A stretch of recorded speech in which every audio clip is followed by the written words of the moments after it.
Phone करस तो कहस कि तोहर तो माई का जानी 12 बजे से कहाँ चल जाली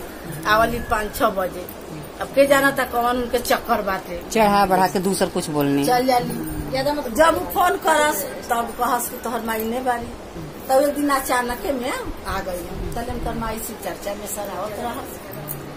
शिव चर्चा में सर आईली तल देखा तारी की बेटा आए तो कहली ये बाबू आ गई हमरा से बतैबो नहीं कैला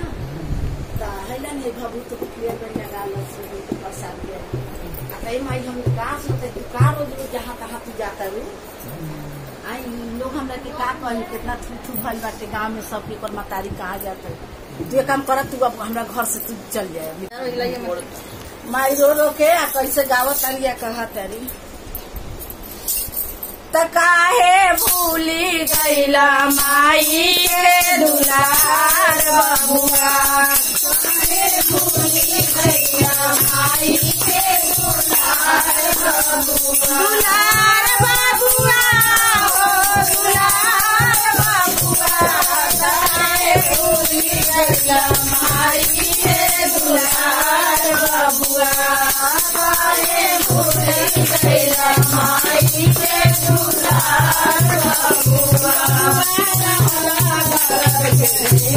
माई मुझे देवता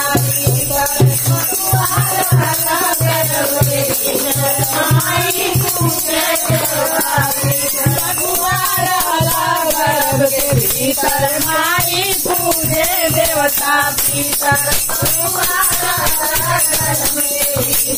माई पूजे देवता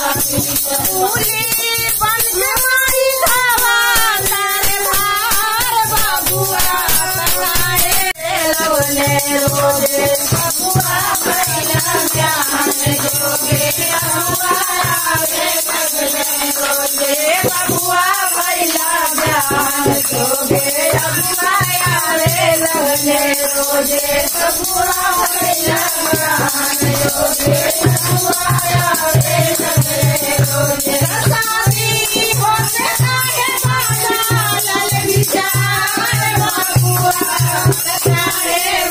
माई के दुलार बबुआ काहे भूल गईला माई के दुलार बबुआ काहे भूल गईला माई के दुलार बबुआ काहे भूल गईला माई के दुलार बबुआ घरवाया गया नहीं माई मुख मुस्काई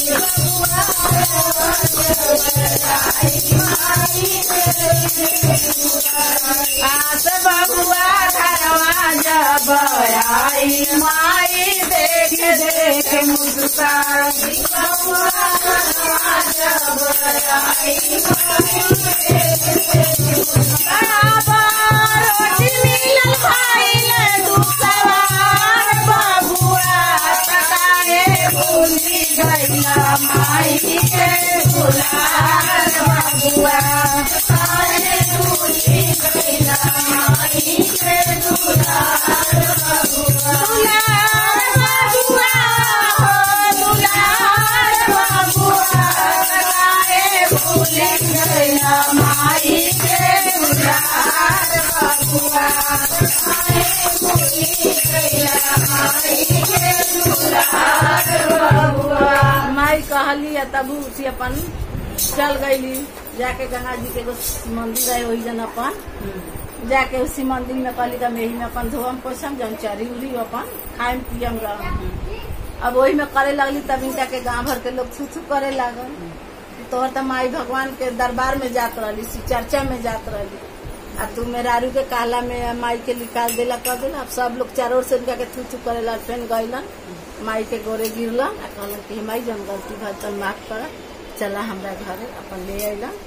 सब परिवार एक हो गए। महादेवी हर हर हर महादेव मैया भवानी संभवे गुरुवे नमः संभवे गुरुवे